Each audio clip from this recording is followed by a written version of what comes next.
She mocked me as vending machine boy at her office party. But when I removed the ring, she realized the joke was on her. I've never been the flashy type.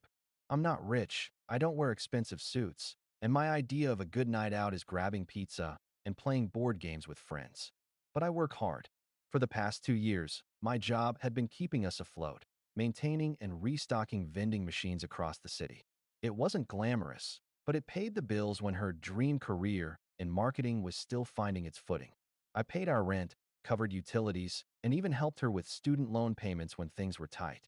We'd been together for almost 4 years, engaged for 6 months, and in my head, we were building a life together. She kept saying once her career took off, things would get easier. We'd travel more, move into a better apartment, maybe even buy a house. I believed her. I thought we were a team. That illusion shattered at her company's annual holiday party.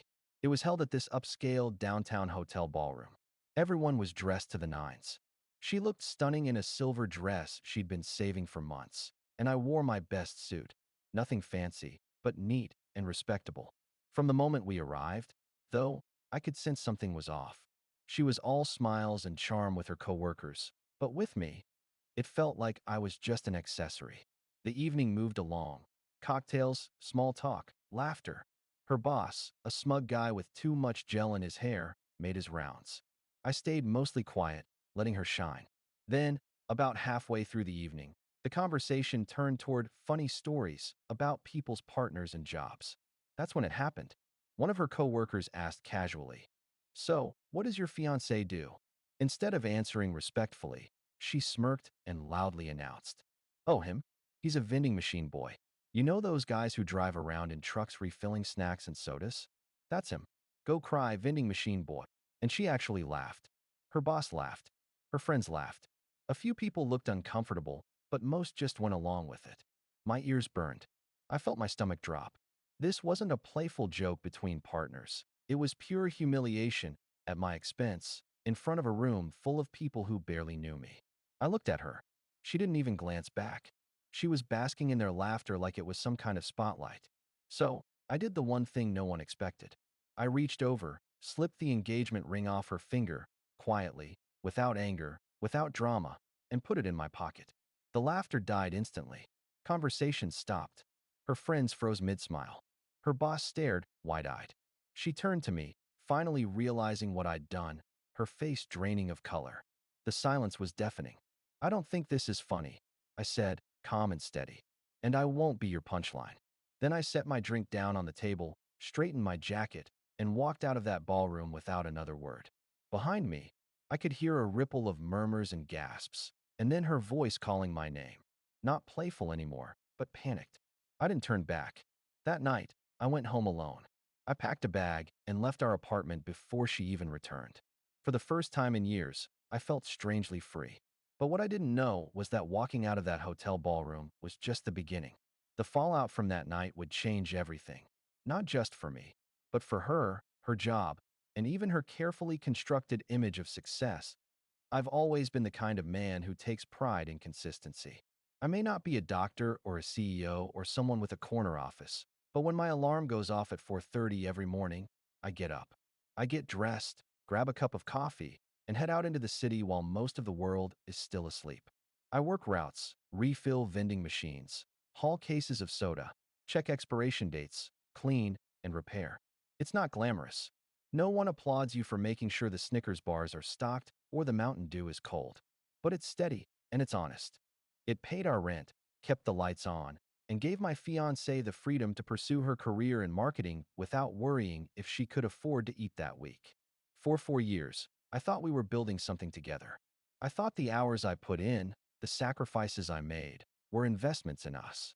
She would always tell me, "Once I move up in the company, it'll be different. We'll travel. We'll buy a house. You won't always have to grind so hard." I believed her. I thought love was about patience, about supporting each other until things evened out. That's why, when her company announced their big annual holiday party, I wanted to be there. She was excited about it for weeks, buying a new dress, practicing her makeup. I was proud of her. This was her world, and I thought I was being invited in as her partner.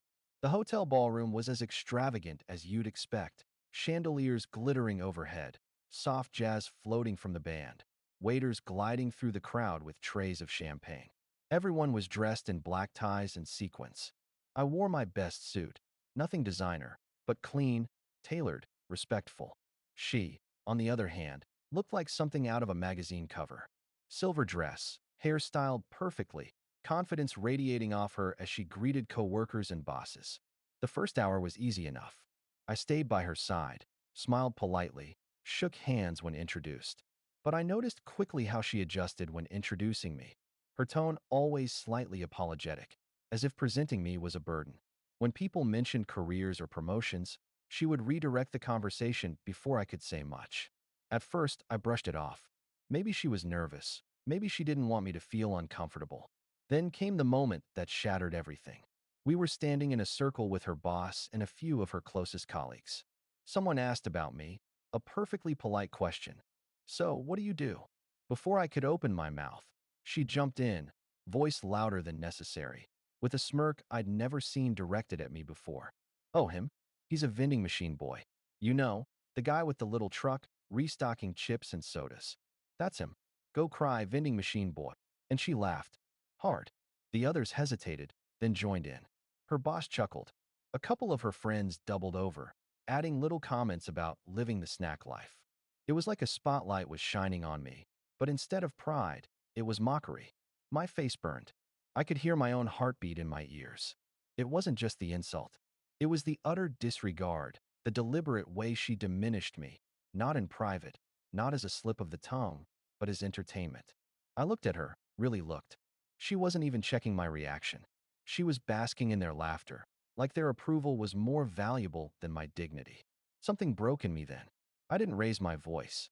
I didn't argue. I simply reached for her left hand, slid the engagement ring off her finger in one motion, and pocketed it. The laughter died instantly.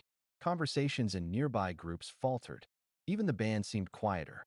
Her boss froze mid-sip of champagne. Her friends stared like they'd just witnessed a car crash. Finally, she turned to me, her smile fading as she registered what had just happened. "Wah, what are you doing?" she stammered. I looked her in the eye and said, calm as a stone, "I don't think this is funny, and I won't be your punchline."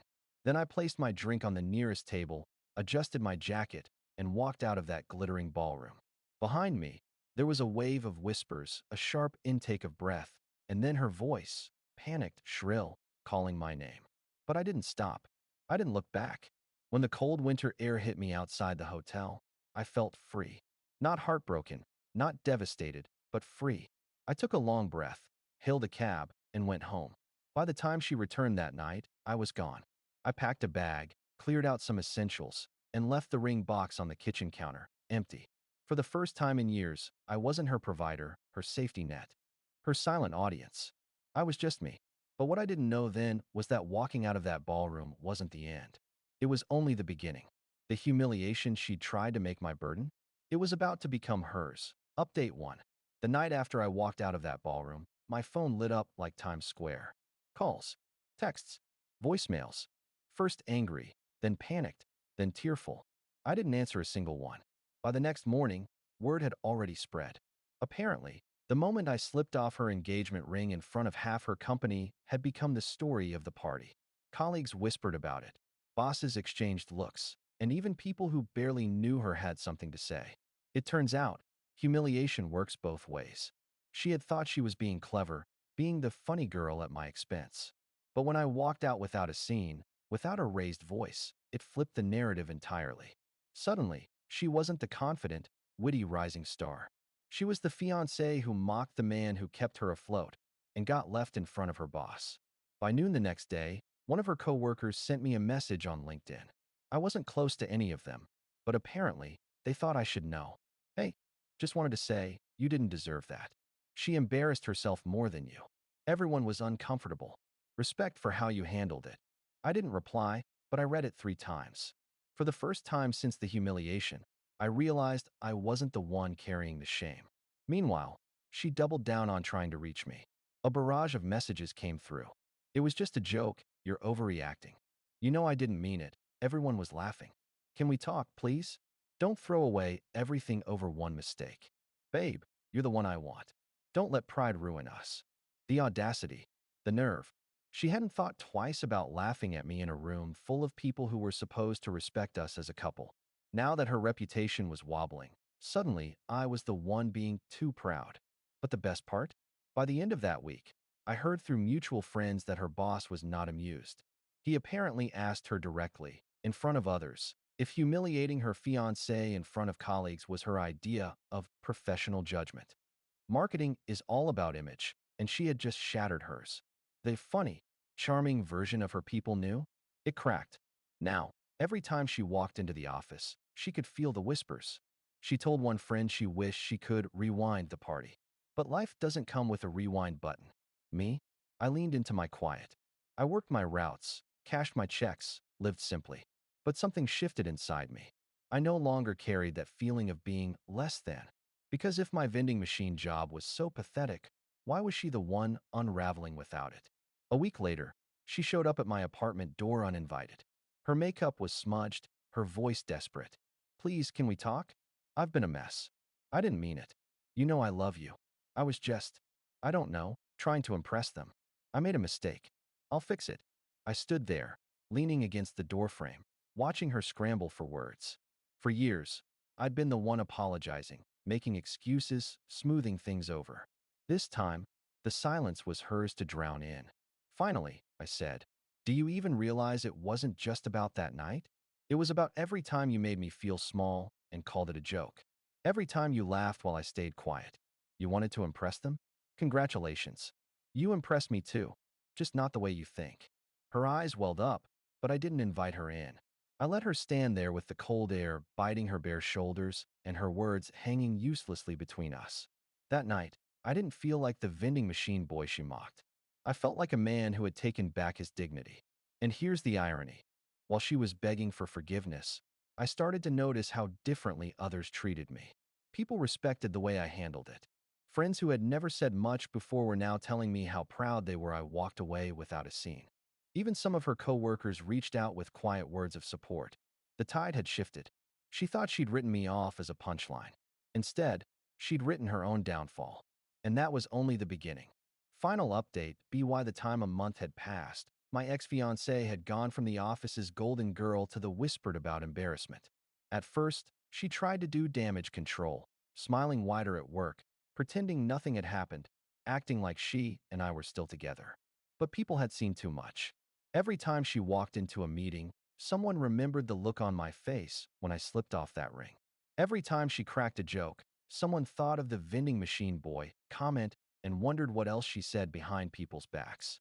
She wasn't the clever, sparkling professional anymore. She was the woman who mocked the man who paid her bills. It didn't help that I refused to play along. When mutual friends asked how we were doing, I told the truth. We're not together. She humiliated me publicly. I'm done. I didn't raise my voice, didn't exaggerate. Just facts. And somehow, that cut deeper than any drama could.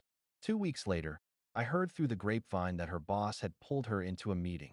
Apparently, her lack of discretion had come up again.